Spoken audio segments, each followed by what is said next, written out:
সমস্ত কর্মের মধ্য দিয়ে সময় বার করে যদি একটুখানি সময় ভগবানের চরণের সঙ্গে তোমার মনটাকে সংযুক্ত করতে পারো, তাহলে নিছক আনন্দ নয়, তুমি পরমানন্দকে হৃদয়ে ধারণ করে রাখতে পারবে।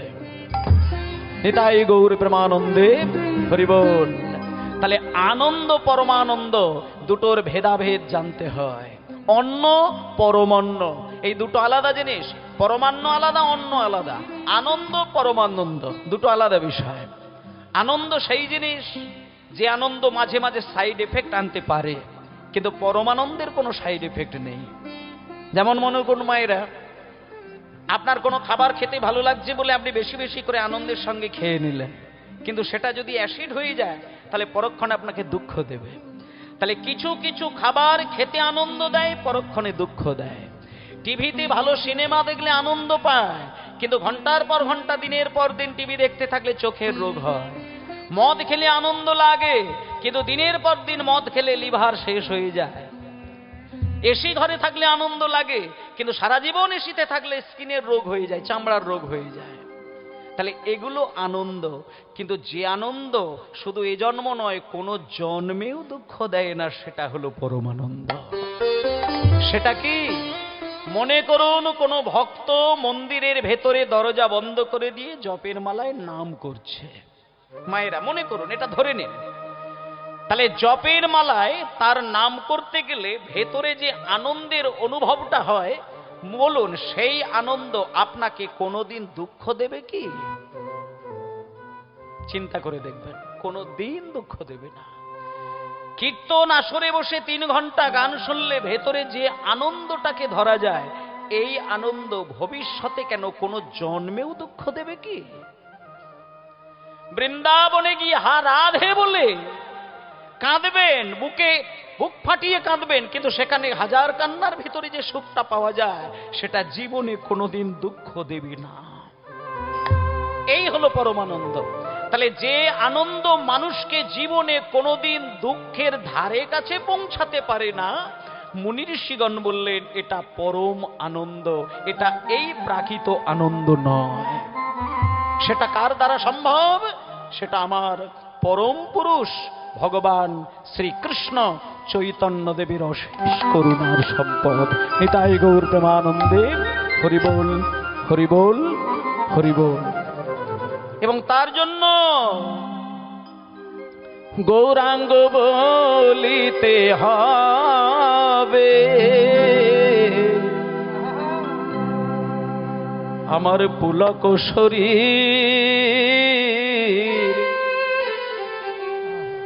হরি হরি বলিতে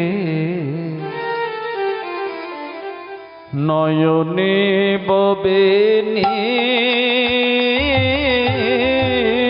হরি বল, হরি বলিতে হবে পুলক শরীর, হরি হরি বলিতে নয়নে ববে আরে কবে নিতাই চাঁদ করুণা করিবে, আরে কবে নিতাই চাঁদ করুণা করিবে, বলি আরে কবে নিতাই চাঁদ করুণা করিবে, আরে কবে নিতাই চাঁদ করুণা করিবে, সঙ্গে সারো বাসনা মোর কবে তুচ্ছ হবে, সংসার বাসনা মোর কবে তুচ্ছ হবে, সংসার বাসনা মোর কবে তুচ্ছ হবে,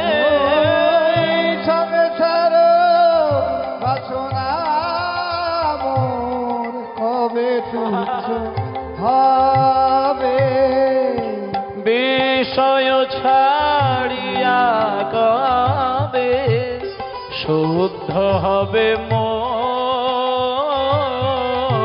এই বিষয় ছাড়িয়া কবে শুদ্ধ হবে মন বিষয় ছাড়িয়া কবে শুদ্ধ হবে বিষয় ছাড়িয়া কবে শুদ্ধ হবে মন আরে কবে হাম এরি বসে মধুর বৃন্দাবন কবে হাম হেরি বসে মধুর বৃন্দাবন আর কবে হাম হেরি বসে মধুর বৃন্দাবন আমি কবে হাম হেরি বসে মধুর বৃন্দাবন আর গৌরাঙ্গ বলিতে হবে সবাই বলুন হরি হরি বল সরি গৌরাঙ্গ বলিতে বাবা, বাবা। হবে বাবা। পুলক চরি ওগো হরি হরি বলিতে নয়নে ববে হরি হরি বলিতে নয়নে ববে হরি বল হরি বল হরি বল হরি বল হরি বল। এই পদ গানটি আসতে মা, এই সমস্ত গান বাজনাগুলো মানে শুধু কীর্তন আসরের ক্ষেত্রেই বলছি না, আপনাদের ব্যক্তিগত জীবনে নিত্যদিন, মানে আমি বিশেষ করে সনাতন ধর্মাবলম্বী মানুষদের ক্ষেত্রে বলছি। সংসারের কাজকর্মে তো আমাদের মানে অস্থির হয়ে উঠতে হয়, কিন্তু এই পাগল হয়ে যাওয়া সংসারের ঘানি টানতে টানতে একটু শান্তি লাভের আশায় আপনাদেরকে কিছু কিছু কাজ, আমি দেখুন দুটো জীবন আছে, এক হচ্ছে গার্হস্থ্য জীবন আর একটা সন্ন্যাস ধর্মের জীবন। যারা সন্ন্যাস ধর্ম পালন করেছে তারা সবকিছুকে ছেড়ে দিয়ে বৈরাগ্য ধর্ম নিয়েছেন, কিন্তু যারা সংসারী তাদের ক্ষেত্রে বিধান তো কঠিন নয়, কিন্তু ভগবান সেই ক্ষেত্রে অনেক বেশি নিচে নেমে এসেছেন। ভগবান বলেছেন যারা গৃহত্যাগী হয়ে হরিনাম করবে, যারা সংসার ছেড়ে দিয়ে হরিনাম করবে, তারা তো ভগবানকে পাবে, তারা তো পাবে।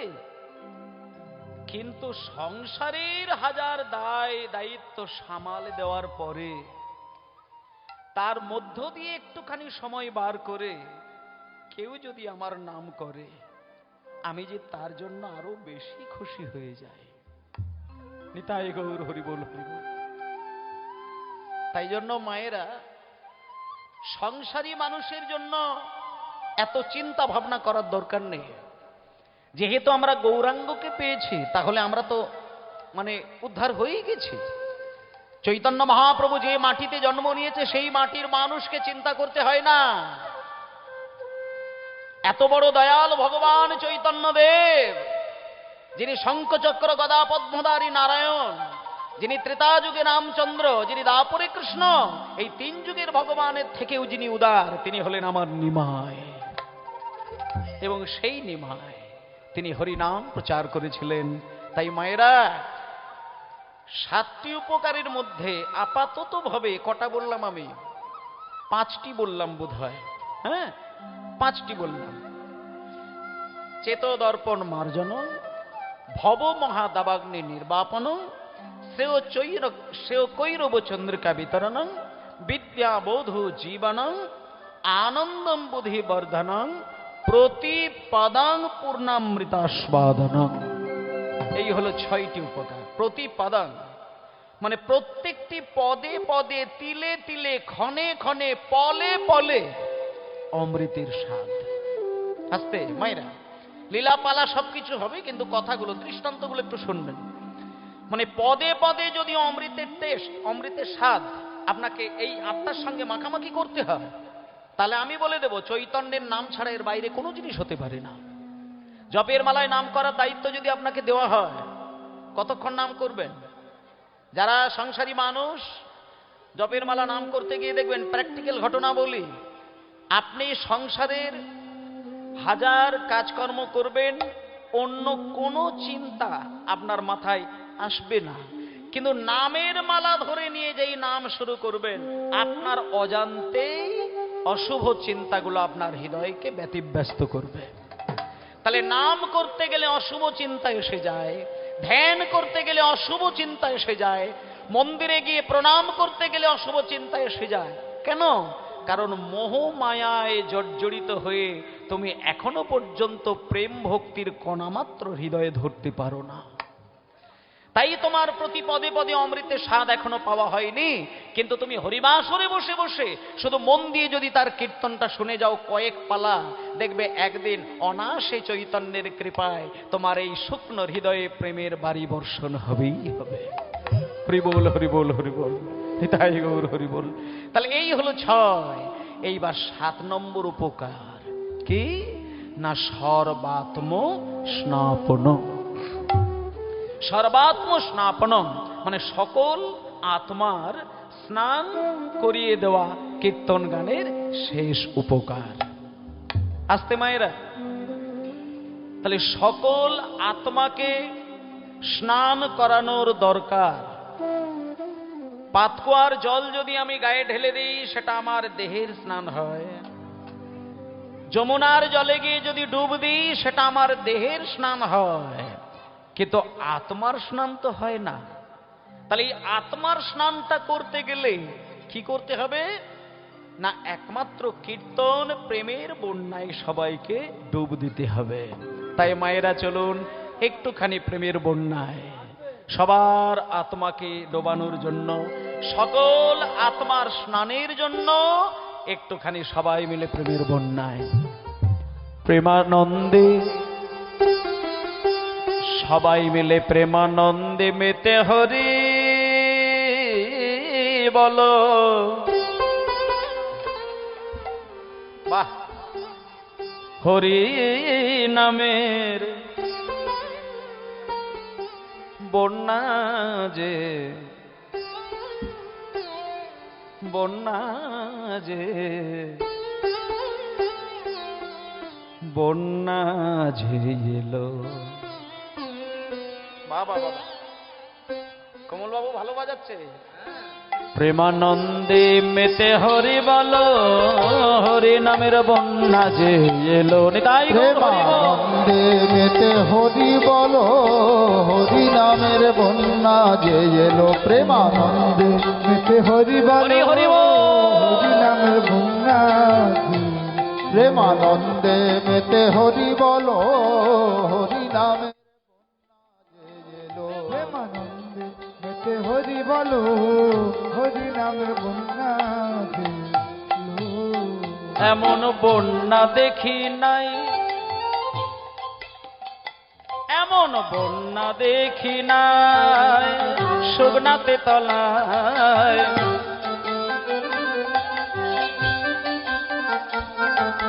বন্যা দেখি নাই শুকনাতে তলায়। বন্যা দেখি না শুকনাতে তলায়। বন্যা দেখি নাই শুকনাতে তলায়। বন্যা দেখি নাই, বন্যা দেখি নাই, বন্যা দেখি নাই, বন্যা। এই বন্যা চোখে দেখা যায় না, কিন্তু ডুব দিয়ে দেওয়া যায়। এই যে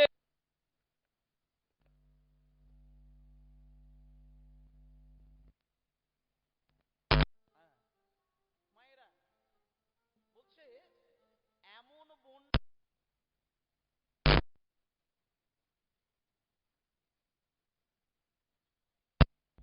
বলে তুমি এ কথা বলছো। তুমি যদি ভক্ত হতে তাহলে দেখতে এখানে শুকনো নয়, এখানে প্রেমের বন্যায় সবাই হাবুডুবু খাচ্ছে। তুমি একবার তোমার চামড়ার চোখটা বন্ধ করে দাও, তোমার ভেতরের দিব্য নয়ন যদি একবার বিকশিত করতে পারো, তখন তুমি সবাইকে দেখবে এমন বন্যা দেখি নাই মানুষ শুকনাতে তলায়, বন্যা দেখি নাই শুকনাতে তলা আর ডুবল নদের পুরুষ নারী জাতের বিচার নাই। এমন বন্যা দেখি নাই মানুষ শুকনাতে তলায়, ডুবলো নদের পুরুষ নারী জাতের বিচার নাই। এমন বন্যা দেখি নাই শুকনাতে তলায়, ডুবলো নদের নারী জাতের বিচার নাই। ডুবল নদের পুরুষ নারী, ডুবল নদের পুরুষ নারী জাতের বিচার নাই। এমন বন্যা দেখি নাই মানুষ শুকনাতে তলায়, ডুবলো নদের পুরুষ নারী জাতের বিচার নাই। ঠাকুর হরিদাস, ঠাকুর হরিদাস, ঠাকুর হরিদাস সে কাজীর ছেলে, সে বুঝি ডুবে গেল। হরিদাস কাজীর ছেলে, সেও বুঝি ডুবে গেল। হরি বল বলে রে হরিদাস, হরি বলে বলে রে হরিদাস, হরি বলে রে হরিদাস, হরি বল বলে রে হরিদাস, হরি বলে রে হরিদাস। ঠাকুর হরিদাস কাজীর ছেলে, সে বুঝি ডুবে গেল। হরিদাস কাজীর ছেলে, সেও বুঝি ডুবে গেল। আর হরি নামের বন্যা এলো, প্রেমানন্দে মেতে হরি বলো, হরি নামের বন্যা যে এলো। প্রেমানন্দে মেতে হরি বলো, হরি নামের বন্যা যে এলো। প্রেমানন্দে মেতে হরি বলো, হরি নামের বন্যা যে এলো। নিতাই গৌর হরিবোল, গৌর হরিবোল। ভক্তমণ্ডলী মায়েরা, কি হলো? সাউন্ড কি বেশি? না না, ভালো তো। এই তো আমাদেরও কানে একটু লাগছে, কিন্তু আবার কমিয়ে দিলে তো হবে না। ঠিক আছে, একটু কষ্ট করে গানের সময় একটু ধাক্কা লাগবে, তারপরে ঠিক আছে। শুনুন তাহলে, একেবারে সপ্তম উপকার মানে শেষ উপকারটা বলে দিই, সেই জায়গা আসতে। হ্যাঁ, ও বাবা মোহন আসতে। তাহলে 7 নম্বর উপকার হচ্ছে সকল আত্মার স্নানের উদ্দেশ্যে চৈতন্যদেবের কীর্তন গান। বলছি সকল আত্মার স্নানটি কিরকম বলে শুনুন। মনে করো এই যে আজকে কীর্তন হচ্ছে দাদার বাড়িতে, গুরুপদ বাবু নাকি? হ্যাঁ, গুরুপদ কি মণ্ডল। তা গুরুপদ বাবুর বাড়িতেই যে কীর্তন হচ্ছে, বিগত বৎসরেও হয়েছিল, আবার এই বছরেও হচ্ছে। আচ্ছা, উনি যদি কীর্তন না করে টাকাটা রেখে দিয়ে, খাওয়া দাওয়ার টাকা রেখে দিয়ে উনি যদি ঘরের কোণে বসে শুধু চোখের জলে নাম জপ করে যেতেন, তাহলেও কিন্তু উনি উদ্ধার হয়ে যেতেন। কিন্তু উনি মাইক দিয়ে লক্ষ টাকা খরচা করে কীর্তন যজ্ঞের আয়োজন করেছেন। কেন? এই জায়গাটা বুঝতে হবে। এইখান থেকে আমি বলে দিই 7 নম্বর উপকারটা, শুনে নেন। মনে করুন বেশ কয়েকজন নদীতে গিয়েছে, গঙ্গা গেছে গঙ্গা স্নানের জন্য। এইবার মহালয়ের দিনে গঙ্গা স্নান করবেন বলে আপনারা মনে করুন 100 জন ব্যক্তি গঙ্গা স্নানে গেছেন, তার মধ্যে 10 জন জলে ডুব দিয়েছেন, বাকি 90 জন ব্যক্তি এখনো নামেননি, গঙ্গার পাড়ে দাঁড়িয়ে রয়েছে। এবার বলুন, যারা জলে ডুব দিয়েছে তাদের স্নান হলো, কিন্তু যারা পাড়ে দাঁড়িয়ে রয়েছে তাদের স্নান হলো কি? হলো না। আচ্ছা, এইবার ওখান থেকে বলি, যারা ডুব দিল তাদের স্নান হলো, কিন্তু যারা পাড়িয়ে দিল তাদের স্নান হলো না। বেশ, কিন্তু মনে করুন ওই মুহূর্তে আকাশ থেকে মেঘ জমে গিয়ে প্রচন্ড ভাবে যদি বৃষ্টি পড়ে, তখন কার স্নান হবে আর কার হবে না? তখন সকলেরই স্নান হয়ে যাবে। মানে যারা গঙ্গায় ডুব দিয়েছে তাদেরও স্নান, আর যারা না ডুব দিয়ে পাড়ে দাঁড়িয়ে রয়েছে তাদেরও স্নান হয়ে গেল। তাহলে একসঙ্গে স্নান হতে গেলে যেমন মেঘ থেকে বৃষ্টি নামলেই স্নান হয়ে যায়, তেমন তুমি যদি ঘরে বসে মন্দিরে বসে জপের মালায় নাম করো, দরজা জানালা বন্ধ করে দিয়ে তুমি উদ্ধার হয়ে গেলে, কিন্তু তোমার পাড়ায়, তোমার গ্রামে, তোমার পাশের গ্রামে সেই মানুষগুলোকে তো উদ্ধারের তুমি চিন্তা করলে না। কিন্তু তুমি যদি মাইক দিয়ে বিরাট মহাযজ্ঞ করে যদি নামরূপী বৃষ্টির এই শব্দ ছড়িয়ে দিতে পারো, তাহলে যারা হরিবাসরে এসে বসবে তাদেরও স্নান, যারা না হরিবাসরে এসে শুধু খেতে যাবে ওইখানে তাদেরও স্নান হবে, আর যারা খাওয়া নাম কিছুই না করে ঘরে শুধু ঘুমাবে, এই মাইকের শব্দ শুধু যদি তাদের কানে যায় তারাও উদ্ধার হয়ে যাবে। এটাই গৌর হরি বল, হরি বল। মানে একসঙ্গে সকল মানুষকে স্নান করিয়ে দেবার একমাত্র কৌশল চৈতন্য মহাপ্রভুর, যেটা হলো তার কীর্তন অমৃতের বর্ষণ। তাই সেই বর্ষণে নামতে গেলে সবাইকে একবার হরি বল বলে নাম এই জলে, হরি হরি বলে বলে নাম এই জলে, হরি বল বলে নাম এই জলে, একেবারে হরি বল বলে নাম এই জলে, হরি বল বলে নাম এই জলে। ডুববে যে জন, আহা ডুববে যে জন, আহা ডুববে যে জন, পাবে রতন সন্তোষ তাই বলে, একেবারে হরি বল বলে নাম সেই জলে, ডুববে যে জন পাবে রতন সন্তোষ তাই বলে, ডুববে যে জন পাবে রতন সন্তোষ তাই বলে, ডুববে যে জন পাবে রতন সন্তোষ তাই বলে। আচ্ছা দাঁড়া, ভক্তমণ্ডলী মায়েরা এই যে গানটা গাইছি না, এই গানটা আস্তে, এই গানটা পার্টিকুলার, এই গানটি রচনা করেছিলেন যিনি, তেনার নাম হলো সন্তোষ ভট্টাচার্য মহাশয়। এই সন্তোষ ভট্টাচার্য মহাশয়কে কতজন চেনেন আপনারা? সন্তোষ ভট্টাচার্য মহাশয় গানটি লিখেছিলেন এবং সুর সংযোজন করেছিলেন। তো এই ভট্টাচার্যকে মহাশয় আপনারা চেনেন না, কিন্তু ওনার পুত্র সন্তান, ওনাকে কিন্তু সবাই চেনেন। তিনি হলেন, হ্যাঁ বলুন, বিখ্যাত কীর্তনিয়া সুমন ভট্টাচার্য মহাশয়। মানে ওনার পিতা সন্তোষ ভট্টাচার্য মহাশয়, উনি এই গানটি লিখেছিলেন। তাই একটুখানি ওনার নামটা যেহেতু আসলো, একটু প্রণাম করবেন।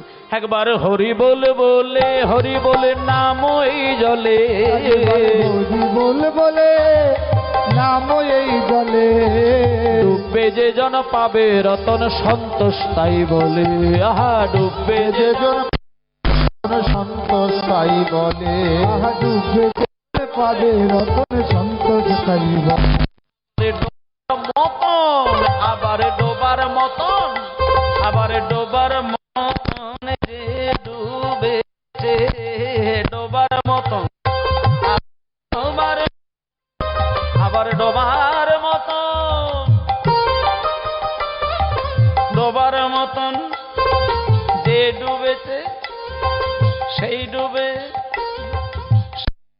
রতন পেল, ডোবার মতো যেই ডুবেছে সেই ডুবে রতন পেল। হরি বল বলে রে ডোবার মতো, হরি বল বলে রে ডোবার মতো, হরি বল বলে রে ডোবার মতো, আরে ডোবার মতন যে ডুবেছে সেই ডুবে রতন পেল, ডোবার মতো যেই ডুবেছে সেই ডুবে রতন পেল।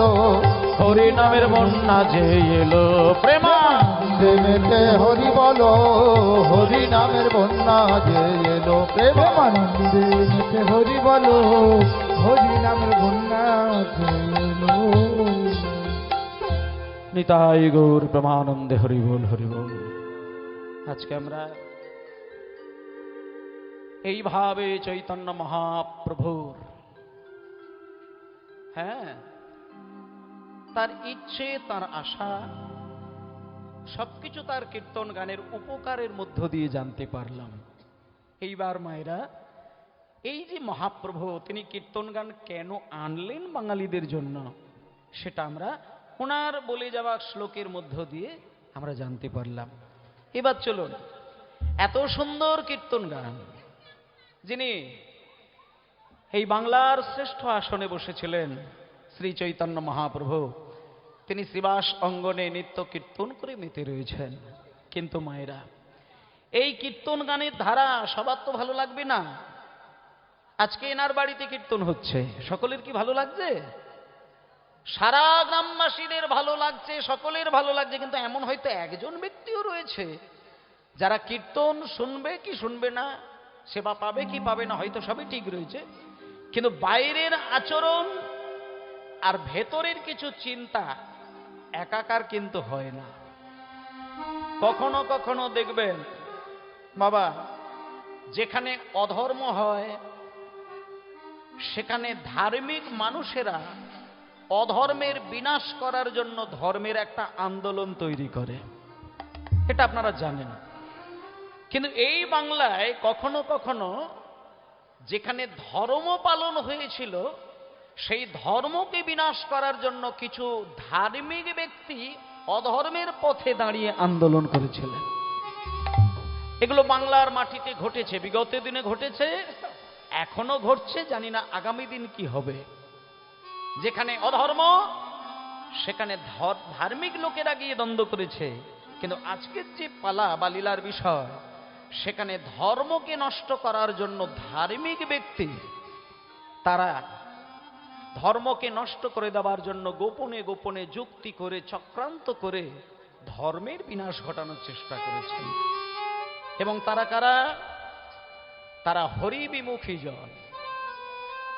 তারা এক জায়গায় বসে কেমন করে মহাপ্রভুর হরিনাম বন্ধ করে দেওয়া যায়, কেমন করে বাংলা থেকে হরিনামকে উচ্ছেদ করে দেওয়া যায়, তারা এই নিয়ে গোপনে গোপনে একটা আলোচনা সভা শুরু করেছেন। এবং তারা কোনো মূর্খ লোক নয়, কিন্তু তারা মহাপণ্ডিত। তাদের মধ্যে অনেকেরই নাম রয়েছে, তর্কালঙ্কা, তর্কচূড়ামণি, বাচস্পতি, নানান নানান পণ্ডিতের মানুষ রয়েছেন। শোনো,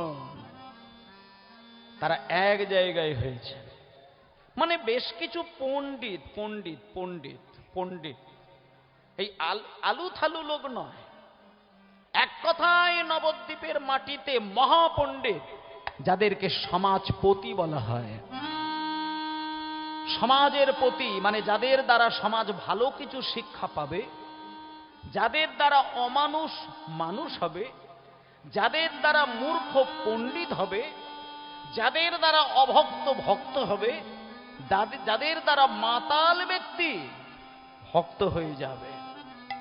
কিন্তু তারা আজকে যে নিম্ন কাজটি করলেন, সেই ধর্ম আর অধর্মের মধ্যে যে একটা ভয়ঙ্কর যুদ্ধ, সেই যুদ্ধের যে কি পরিণতি, সেইটা আজকে পালার মধ্যে আমরা সচক্ষে দেখতে পাবো।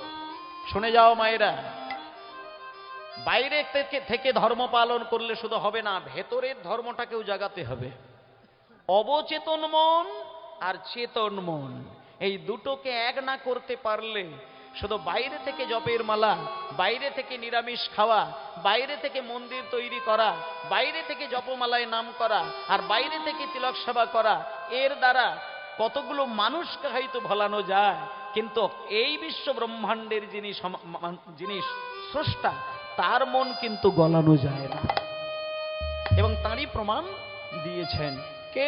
এই দেখুন, একসঙ্গে বলা বলি শুরু করেছেন। আর ওদিকে চৈতন্যদেব, তিনি শ্রীবাসের ঘরে ঠিক রাত্রির 12টার পর তিনি কিছু কিছু ভক্তকে বাইরে বার করে দিলেন। সন্ধ্যা থেকে হরিনাম করছে শত শত মানুষ, সকাল থেকে দুপুর পর্যন্ত হরিনাম করছে হাজার হাজার মানুষ, কিন্তু রাত্রির 12টা বেজে যাওয়ার সঙ্গে সঙ্গে হাজার আর শত সব বাদ হয়ে গিয়ে সামান্য কয়েকজন মানুষ চলে এলো।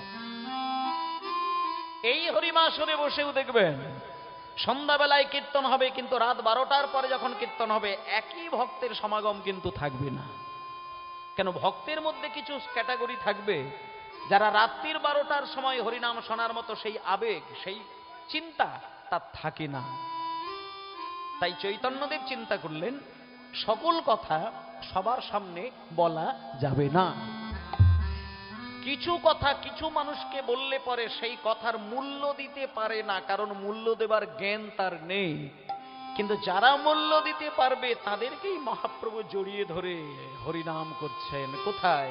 শ্রীবাসের ঘরের মধ্যে একে অপরকে জড়িয়ে ধরে সবাই বলছে, হে ভক্তগণ, তোমরা বরং এক কাজ করো গো, তোমরা আমার সঙ্গে একটু এসো, আমরা হরিনাম করি, আমরা হরিনাম করি, আমরা সবাই হরিনাম করি। ভজ রাধা কৃষ্ণ গোপাল কৃষ্ণ, কৃষ্ণ কৃষ্ণ বল মুখে মনোরে। ভজ রাধা কৃষ্ণ গোপাল কৃষ্ণ, কৃষ্ণ কৃষ্ণ বল মুখে মনোরে। ভজ রাধা কৃষ্ণ গোপাল কৃষ্ণ, কৃষ্ণ কৃষ্ণ বল মুখে মনোরে।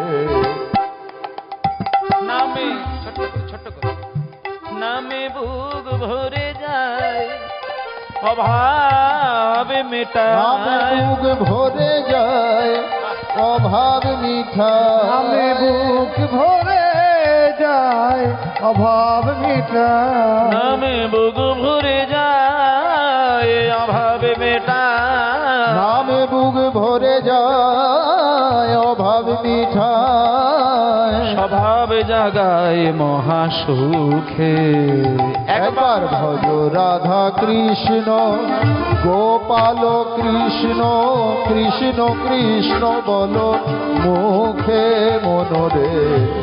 রাধা কৃষ্ণ গোপাল কৃষ্ণ, কৃষ্ণ কৃষ্ণ বল মুখে।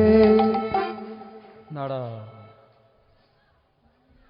ও মায়েরা, নবদ্বীপের মাটিতে, শুধু নবদ্বীপ নয় সারা পৃথিবীর মাটিতে বলা যেতে পারে একজন শ্রেষ্ঠ মহাপণ্ডিত, যিনি হলেন এই নিমাই। তিনি হরিনাম করছে, হাজার মানুষকে হাজার শিক্ষা দিচ্ছে। বেশি বেশি রিবাব নয়, বেশি রিবাব নয়, হালকা। বিভিন্ন মানুষকে বিভিন্ন রকম আদর্শ দান করছেন। কিন্তু কিছু কিছু